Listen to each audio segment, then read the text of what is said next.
بسم اللہ الرحمن الرحیم۔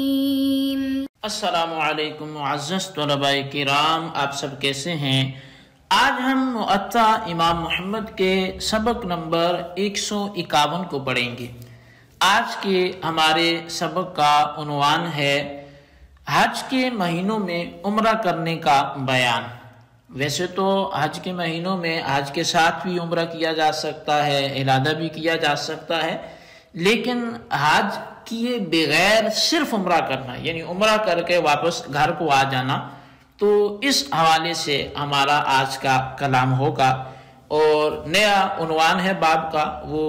باب الرجل یعتمر فی اشہر الحج ثم یرجع الی اہلہ من غیر ان یحج، کہ یہ باب ہے اس شخص کے بارے میں کہ جو حج کے مہینوں میں عمرہ کرتا ہے پھر وہ اپنے گھر کی طرف لوٹ آتا ہے حالانکہ اس نے حج نہیں کیا ہوتا، یعنی بغیر حج کیے اپنے گھر کو لوٹ آتا ہے جبکہ حج کے مہینوں میں وہ عمرہ کرتا بھی ہے۔ تو اس حوالے سے احادیث کیا کہتی ہیں اور پھر جو احناف کا نظریہ ہے وہ کیا ہے، تو ہم اس حوالے سے سمجھیں گے۔ امام محمد رحمۃ اللہ علیہ آپ لکھتے ہیں کہ اخبرنا مالک اخبرنا ابن شہاب عن سعید بن المسیب ان عمر بن ابی سلمۃ المخزومی استأذن عمر بن الخطاب ان يعتمر فی شوال فأذن له فاعتمر في شوال ثم قفل إلى أهله ولم يحج۔ امام محمد فرماتے ہیں کہ ہمیں امام مالک نے خبر دی ہے، اور وہ فرماتے ہیں کہ مجھے ابن شہاب نے سعید بن مسیب سے خبر دی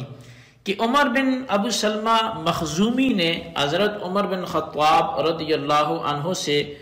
ماہ شوال میں عمرہ کرنے کی اجازت طلب کی، تو آپ نے اجازت دے دی، تو انہوں نے شوال میں عمرہ کیا اور حج کیے بغیر آپ واپس گھر کو آ گئے۔ قال محمد وبہذا نأخذ ولا متعة علیہ وهو قول ابی حنیفۃ رحمۃ اللہ علیہ۔ امام محمد رحمۃ اللہ علیہ آپ فرماتے ہیں کہ اسی سے ہم استدلال کرتے ہیں، ہمارا بھی یہی نظریہ ہے، ایسے شخص پر حج تمتع نہیں پڑتا، اور یہی امام اعظم امام ابو حنیفہ رحمۃ اللہ علیہ کا قول بھی ہے۔ اخبرنا مالک حدثنا صدقة بن يسار المكي عن عبد الله بن عمر أنه قال لأن أعتمر قبل الحج وأهدي أحب إلي من أن أعتمر في ذي الحجة بعد الحج۔ امام محمد فرماتے ہیں کہ ہمیں امام مالک نے خبر دی ہے، اور وہ فرماتے ہیں کہ ہمیں صدقہ بن یسار مکی نے عبداللہ بن عمر سے بیان کیا، انہوں نے فرمایا کہ میں اگر حج سے قبل عمرہ کروں اور ہدی بھیجوں تو یہ مجھے اس سے زیادہ اچھا لگتا ہے کہ میں ذی الحجہ میں حج کر لینے کے بعد عمرہ کروں۔ قال محمد کل ھذا حسن واسع ان شاء اللہ ان شاء فعل وان شاء قرن واہدى وهو افضل من ذلك۔ امام محمد فرماتے ہیں کہ یہ سب اچھا اور وسعت لیے ہوئے ہیں، اگر چاہے تو ایسا ہی کرے اور اگر چاہے تو عمرہ اور حج ملا لے اور ہدی بھی بھیج دے، یہ پہلی کی بنسبت بہتر طریقہ ہے۔ اخبرنا مالک اخبرنا ہشام بن عروۃ عن ابیہ ان النبی صلی اللہ علیہ وسلم لم یعتمر الا ثلاث عمر احداہن فی شوال واثنتین فی ذی القعدۃ۔ امام محمد رحمۃ اللہ علیہ اس باب کی آخری حدیث ذکر فرماتے ہیں کہ ہمیں امام مالک نے ہشام بن عروہ کے حوالے سے بتایا کہ وہ اپنے والد سے روایت کرتے ہیں کہ نبی علیہ السلام نے صرف 3 مرتبہ عمرہ ادا فرمایا، اور ان میں سے ایک جو تھا وہ شوال میں اور 2 ذی القعدہ میں آپ نے ادا کیے۔ اچھا، اب اس باب کی پہلی حدیث میں ہے کہ حج کے مہینوں میں عمرہ کرنا جائز ہے، اور اس کا پس منظر یہ ہے کہ اسلام سے قبل دور جاہلیت میں ان مہینوں میں عمرہ کرنے کو بہت بڑا گناہ تصور کیا جاتا تھا۔ اب اس غلط تصور کو ختم کرتے ہوئے حضرت عمر بن خطاب رضی اللہ تعالیٰ عنہ نے عمل سے ثابت فرمایا کہ ایسا کرنا جائز ہے، لیکن حج کے ان ایام میں اگر کوئی شخص صرف عمرہ کر کے واپس گھر لوٹ جاتا ہے اور پھر حج کے دنوں میں اسی سال حج کرنے آتا ہے تو یہ متمتع نہیں کہلائے گا، یعنی حج تمتع کرنے والا نہیں کہلائے گا۔ اچھا، دوسری حدیث میں امام محمد نے عمرہ کی ایک صورت کو افضل فرمایا ہے۔ عمرہ اگرچہ حج کے مخصوص 5 دن چھوڑ کر جب چاہے کوئی کرے یہ جائز ہے، لیکن اگر کوئی شخص حج سے قبل حج کے مہینوں میں عمرہ کرتا ہے تو اس کے لیے متمتع یا قارن بننے کی وہ گنجائش موجود ہے۔ حج کے دنوں میں عمرہ کیا، پھر احرام کھول دیا اور پھر حج کا احرام باندھ کر اسی سال حج کر لیا تو یہ متمتع ہو گیا، اور اگر عمرہ کا احرام باندھنے کے بعد عمرہ کرنے سے پہلے ہی حج کا احرام بھی باندھ لیا تو اب یہ قارن ہو جائے گا، یعنی حج قران کرنے والا ہوگا۔ لیکن یہ وہ شخص کہ جس نے حج کے دن گزر جانے کے بعد عمرہ کیا، چونکہ اس سال اب وہ حج نہیں کر سکتا، لہذا حج اور عمرے کو ایک سال میں اکٹھا کرنے کا موقع ہاتھ سے نکل جانے کی وجہ سے صرف عمرہ ہی رہ جائے گا، اس میں تمتع یا قارن بننے کی صلاحیت اور گنجائش پھر نہیں رہے گی۔ اس لیے امام محمد رحمۃ اللہ علیہ نے اس کی بنسبت پہلی صورت کو افضل اور گنجائش کی حامل بتایا ہے۔ اچھا، اب تیسری حدیث میں نبی علیہ السلام کے عمرے کی تعداد جو ہے وہ بیان ہوئی ہے، اور اس کا ذکر ہوا کہ نبی علیہ السلام نے کتنے عمرے ادا فرمائے۔ تو کہا گیا جی کہ نبی علیہ السلام نے 3 عمرے جو ہیں وہ ادا کیے ہیں، ایک شوال میں ہے اور 2 آپ نے ذوالقعدہ کے اندر۔ اچھا، اب مسلم شریف میں بھی ایک عمرہ شوال میں ادا کرنے کی روایت موجود ہے صحیح مسلم میں، جس کے راوی بھی حضرت عبداللہ بن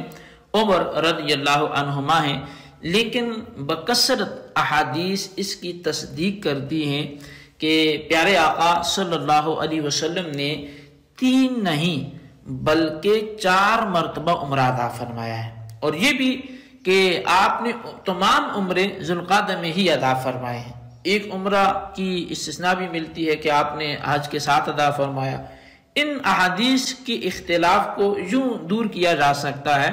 کہ آپ نے صرف عمرے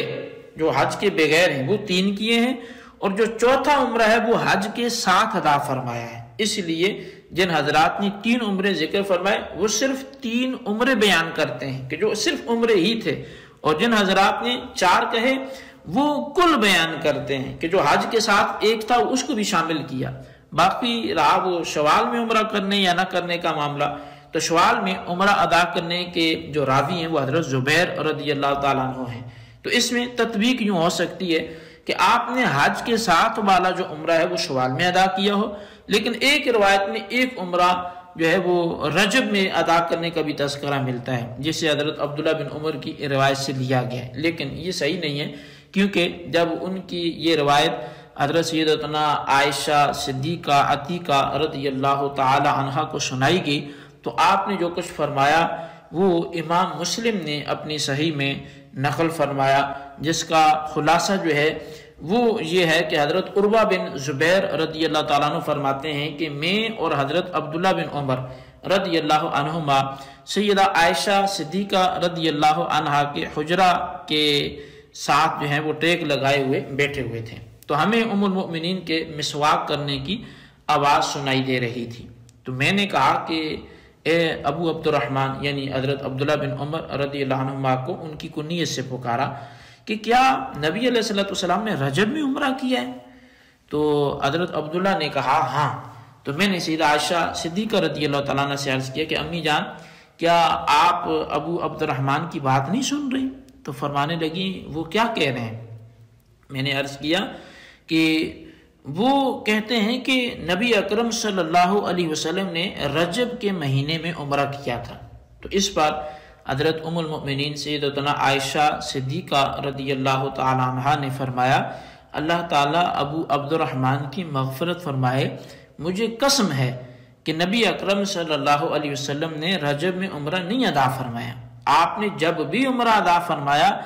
ہر بار ابن عمر ان کے ساتھ تھے۔ عروہ راوی اب بیان کرتے ہیں کہ یہ گفتگو تمام کی تمام حضرت عبداللہ بن عمر رضی اللہ عنہم آپ سن رہے تھے، تو انہوں نے نہ تردید کی اور نہ تصحیح کی، نہ تائید کی نہ تردید کی، بلکہ خاموش رہے۔